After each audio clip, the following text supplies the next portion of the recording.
আসসালামু আলাইকুম ভাই। ওয়ালাইকুম সালাম। কি করতেছেন? কলা চেকাইতেছি। এটারে কি কয়? কলা কলা। এমনি কাটতে কি করবেন? ঢাকা মারাম। টাকা পাঠাবেন? এভাবে কাটতে হয়? নিজের ক্ষেতের কলা কিনে কিনা? মানে আপনি কি মহাজন নাকি আপনি কি আমি এজন ওকে লেবার লেবার কাজ করতেছেন? দিন হাজিরা না গাড়ি প্রোডাকশন? গাড়ি গাড়ি মানে কিরকম দেয় আপনারে? এই গাড়িটা দেবো 1000। 1000? মানে আপনি একটা গাড়ি ফুল করে দিবেন? হ্যাঁ। আপনার বাসা কোথায়? বাসা এই জায়গায়। 1000 টাকা দিব। সারাদিন কি পরিশ্রম করতে হয়? না সারাদিন লাগে।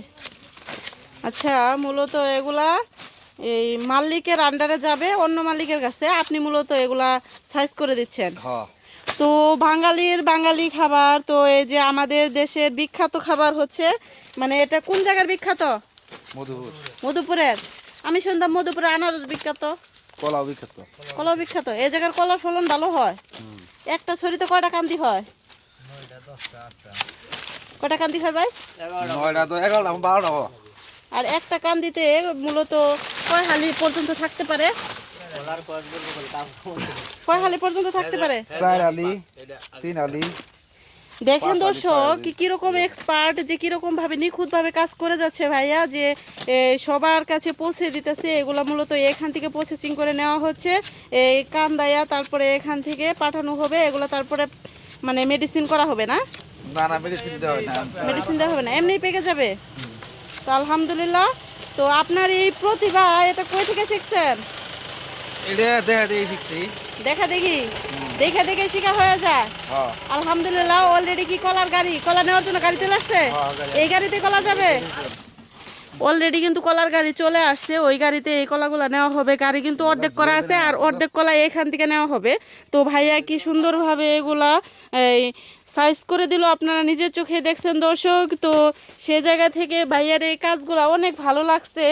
তো ভাই, আপনার নাম কি? মামুন। একটু এদিকে আসেন, এক মিনিট কথা বলি। এখন হচ্ছে আপনাদের এই কলা বিখ্যাত না মধুপুরে? হ্যাঁ, মধুপুর কলা থেকে বিখ্যাত। এই কলার নাম কি? এটা ঢাকা শহর নেপালি হোক, আবার সাগর হোক। নেপালি সাগর? হ্যাঁ, নেপালি সাগর। আলহামদুলিল্লাহ। আপনি এই যে দক্ষতার সাথে যে কাজ করলেন, এই কাজটা কি আপনি নিজে নিজে শিখছেন না কেউ হ্যাঁ, শিখাইছে? নিজে নিজে শিখছি। নিজে নিজে শিখছেন।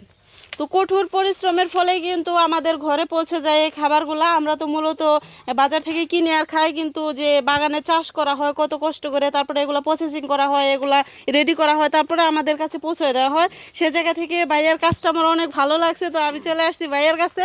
তো ভাইয়া, গরম লাগতেছে না অনেক? গরম তো লাগবে, গরমের দিন। কাজ যে করতেছেন তো সুন্দর, কিন্তু আমরা তো পাড়ায়, কিন্তু আমরা তো লিড দাম পাইতেছি না। আমি তো টাকা পয়সা পাইতেছি না, বলো ভাই। লিড দাম পাইতেছি না তো। আমি অরিজিনাল টাকা পয়সা কিছু পাইতেছি না। জি অবশ্যই পাবেন। কৃষক পাইতেছে না এই দেশের সংকটের কারণে। তো এই গরম লাগতেছে না অনেক? আমি মূলত চলে আসছি যে রাস্তা দিয়ে যাওয়ার সময় এই কাজটা দেখলাম। তো এত পরিমাণ গরম, এত গরম, এই গরমের মাঝখানে আপনি এই কাজগুলো করতেছেন। সে জায়গা থেকে আপনার জন্য আমি তো কিছু নিয়ে আসতে পারি না। এই যে ঠান্ডার ব্যবস্থা করছি, আপনি দোকান থেকে ঠান্ডা কিনবেন।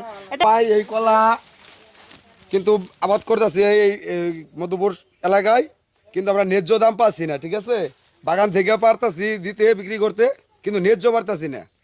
মূলত যারা ভিডিওটা দেখবেন একটু বেশি বেশি শেয়ার করবেন, ফলো করবেন, যাতে এটা ন্যায্য মূল্যটা আমরা পাই।